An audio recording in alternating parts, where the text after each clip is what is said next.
this one was a little bit weird. Welcome back, Troglodytes, to your daily dose guitar information, the Trogly's Guitar Show, USA Mod Collection style. So let's start off with the freakiest one this week. An ES335 figured at $3,700 with only a neck pickup. When I saw this, I just got so happy. It's so beautiful. I've never seen just a neck pickup 335 style guitar. But it's also a gorgeous finish with an awesome top. And since these are pressed top, back, and sides, they can get away with using a one-piece veneer. And it's the kind of flame that I like. But as far as your hardware, you've got an ABR1 bridge with a stop bar. Imagine how weird this would have looked with a wrap tail. But then we just have one volume control with no pickguard, nothing else. It's a 64 style because you got your block inlays with a really cool rosy fretboard. Doesn't look like anything changed too much on our headstock. But oh my goodness. I thought that was a small little control access plate to make it easier to install this because, hey, in case you didn't notice with all this other weirdness going on, we don't have F-holes. Which, I'm sure that's how they did it, but no, that's a stratocaster output jack. What on earth? Okay, alright. Let me get some sort of a dark neck. This is kind of expensive, but what a freak. Next up, a 57 reissue in Shark Sticker Silver. Now they've got me excited that there's going to be a decal on the back, but let's go ahead and check it out. That's such a great silver color. It's not too sparkly, but perfectly resembles a shark. I like that. Looks like gold hardware, some red knobs, Golden Grover's USA truss rod cover with historic headstock. What are they doing here? Where's our shark? I'm not sure where the sticker part comes out of its name. Call me disappointed. Now we've got a classic and boisterous broccoli. I know I like to throw that word in my videos occasionally, so it's funny that it shows up here. I don't know what kind of broccoli they're eating, but mine's not teal. But you've got the zebra pickups, cream plastics. Looks like a satin refinish and ooh, no fret nibs, so potentially refretted. Confirmed. Those look like really tiny frets. And then the back is completely matching. But how about translucent cherry on an Explorer Custom? I'd say that looks pretty good. Generally, these things are offered in the ebony finish, so it's nice to have something different. And they give it the new coloration on the top, back, and sides. Including your headstock. I feel that one might have took it too far. But now we have another maroon Les Paul, 59 in style. For $5,600, yeah, it's just a nice magenta color. Takes kind of a average so-so top and makes it special due to it being not what you normally see every day. Nice dark fretboard, blacked out your plastics, took off your poker chip. Things are relatively normal on the headstock outside of your TRC. But oh, the back is going to be a metallic finish. All right, I can dig that. Makes it a little bit more unique. And now to match that Explorer, you've got Rojo Fiesta Satin on a 70s Flying V with a slightly aged pickguard. Gives it a kind of old Stratocaster vibe. The same thing is true for our headstock. And it's a complete refinish. But this 59's a bit more exciting. Dark Lagoon. Kind of like a Goro Yudo, but with an additional black layer running around it. That is fantastic. This is a color scheme that would work great with one of those kaleidoscope tops, where the wood grain just kind of makes a circular striping pattern. But you've got those numberless knobs, and hey, gold hardware, with our typical treatment of our cover.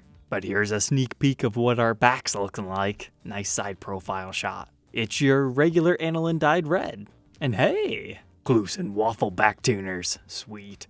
Do you like jazz berry satin? It's a standard 61 in kind of a purplish hue with gold hardware, really fancy tenon cover, but no traditional pickguard. And again with the really rosy fretboard. Headstock completely spared outside of new golden tuners. And it's just that lovely purple color.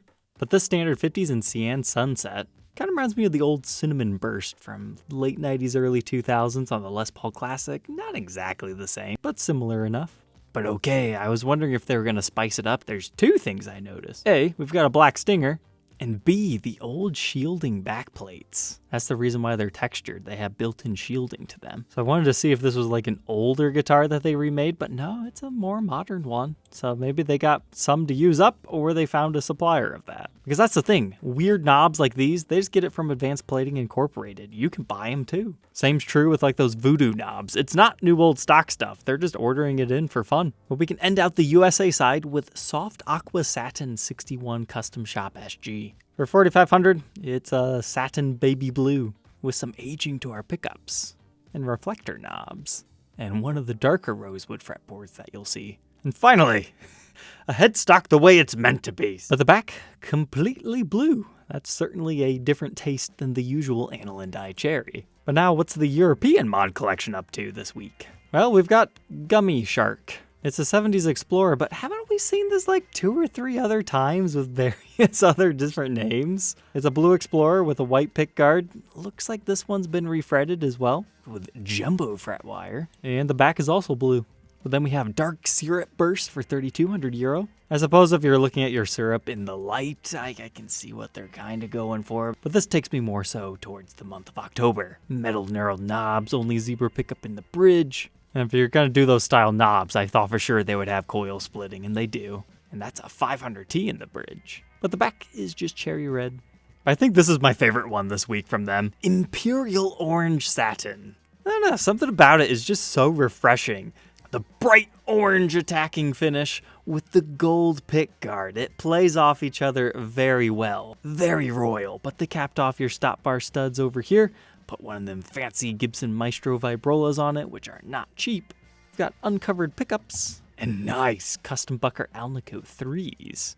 And then the back, they probably should have did a matching backplate that's also gold, but the finish is just all screaming orange. And our headstock was left alone.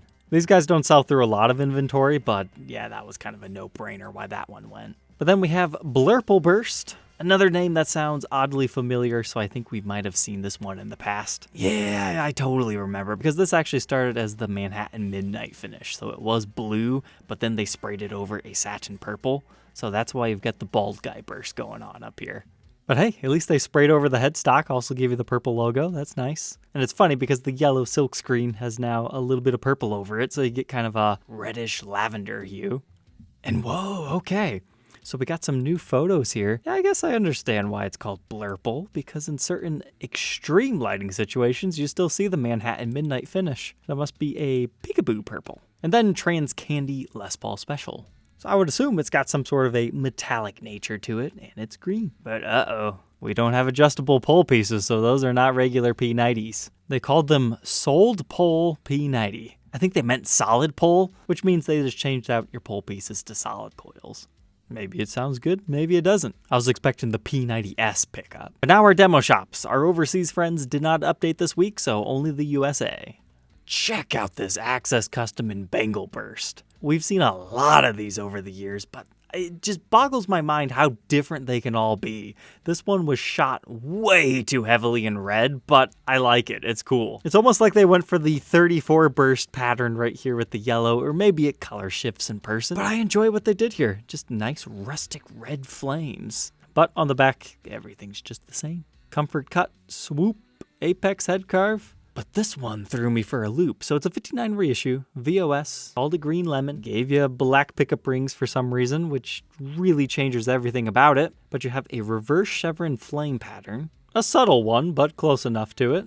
Nice and evenly flamed, should be pretty active. Full body shot doesn't really tell us too much more, except for your border kind of got lost right there. But flipping it over to the back, nice aniline dyed cherry back, and then it's super extended stinger. But get this, a demo shop serial number in the demo shop. Now to be fair, we've never actually confirmed DS stands for demo shop, that's just my best guess. But typically, those are reserved for the mod collection guitars. So I'm wondering if this one was returned for some reason, because that's one of the earlier ones, number 38. We're well into the hundreds at this point. But that one's pretty pricey for a demo. Now we've got the Pelham Blueburst 61 Gibson USA style SG. This one gets shared not because of wood grain or the finish, but because of something that happened to it. Finish checking. This is all stemming from the screws. So that makes me think it might be shipping trauma related. Like it was being shipped to a very cold environment, or it was opened too fast, somebody didn't give it the time to adjust, and then they sent it back to Gibson.com, then they threw it into their restock shop. That's the funny thing about guitarists. A couple of checks like this, oh, we don't like it, no. Put it all over the guitar, oh yeah, let me pay you twice as much. But now check out this Carina Explorer. $7,500, so about 25% off.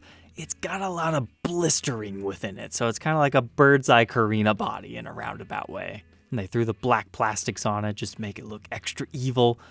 But I mean, if you're gonna buy one of these normal ones, the $10,000 one. I mean, outside of the collector's edition, I don't see these being great long-term investments, unless you buy smart to begin with. So if you're gonna get one, you might as well have some unique wood grain. And this one, in my opinion, falls within that category. However, I could also see how somebody would be like, not a big fan of bird's eye, would rather have a regular one. For me personally, it depends on the bird's eye. But now we've got one of the older Les Paul Studios. I wanted to feature this one because from these photos, it looks like we have some sort of figuring going on here, so I'm gonna adjust the contrast and lighting here so you guys can see it. Is it cool? Is it not? Let me know. But for a regular baseline level studio, it's fun to have some interesting grain, especially the back. That's got some nice figuring. Someone got lucky with one of the 80s Explorers in the classic white finish. But they also had one of the 3 pickup Black Beauties in the VOS finish and the Bigsby. Pretty decent price if you're in the market for one of those. And then lastly, a gorgeous SG Standard transparent teal. It's one of my favorite new colors of the new offerings, and the modern day SG Standards, they're a lot of fun. They've got nice chunky necks. But look at the back on that. Yeah, that's a good one. Alright, Troglodytes, I hope you enjoyed this week's recap. Do not forget to like, comment, and subscribe, and we'll catch you tomorrow on the next one. Take care.